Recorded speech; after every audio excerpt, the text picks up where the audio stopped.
ઓલા બાજુ થોડુંક નુકસાન આવી ગયું છે એમાં મોજા જો. હા લો યુટ્યુબ ફેમિલી, કેમ છો બધા? મજામાં? તો મજામાં જ છે. તો છે ને ભાઈ, આપણે ફરી એક વખત મારા મામાના બંધણે આવ્યા હતા ને આપણે જ્યારે ખાલી પાણી થયા હતા ને ત્યારે આવ્યા હતા ને અત્યારે પાછા પાણી ભરાઈ ગયા છે. કારણ કે છે ને આપણા બંધણની અંદર નુકસાન આવ્યું હતું ને, તો નુકસાન સારું કરવા માટે હતા ને આપણા વાડાની અંદર આજ પાણી હુકાણા નહોતા, એટલે માટે તો તમને દેખાતું છે પાછા પાણી ભરાઈ ગયા છે. ને અહીંયા મારા મામા છે ને હજી નુકસાન સારું કરી રહેલા છે. જો આ રીતનું નુકસાન આવેલું છે એ સારું કરી રહેલા છે. ને બાકી છે ને દરિયો જો આમ કઈ રીતના ફૂફાડા મારી રહ્યો.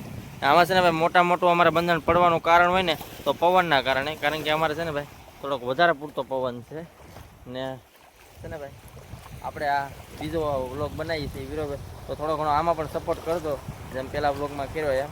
તો ભાઈ હે ને આવા નવા આપણે દરિયાના નવા વિડીયો લાવવાના છે ને ભાઈ. જે કાંઈ માછલા આવ્યા ને એ ઓલી પેલી અમે ઠેલી દેખાય ને એ ઠેલીની અંદર રાખેલા છે, તો એ તમને બતાવવાના છે બરાબર. તો વિડીયોમાં બન્યા રહેજો ને ભાઈ. આમ પવન જો, હાલા પાણી જુઓ તમે, જો આમ પાણી જુઓ કઈ રીતનું પાણી છે. બાકી આમ મોજા મારી રહેલો છે મિત્રો, આ રીતના કંઈક મોજા આવી રહેલા છે. ને આ દરિયાનું વાતાવરણ પણ એક નંબર છે. આજે પવન થોડો ઘણો ઓછો છે ને આજે કાંઈ ખીલ્યા પીડ્યા ને એ રાતના પવનના પડેલા છે ને આ રીતનું છે ભાઈ. હરો એટલી મહેનત કરવી પડે, જો મારા મામા આમ કરી રહ્યા છે.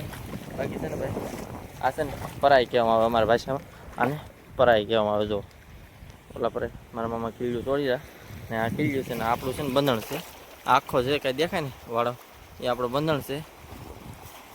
તો મિત્રો એ રીતનું કંઈક છે આ બંધણ આપણું. તો ભાઈ છે ને થોડો ઘણો સપોર્ટ કરતા રહેજો ને વિડીયો ગમે ને તો લાઇક શેર અને સબસ્ક્રાઈબ કરજો, તાકી છે ને આપણે નવા દરિયાના વિડીયો અને માછલાના વિડીયો લાવતા રહી, તમારા સુધી પહોંચાડતા રહી.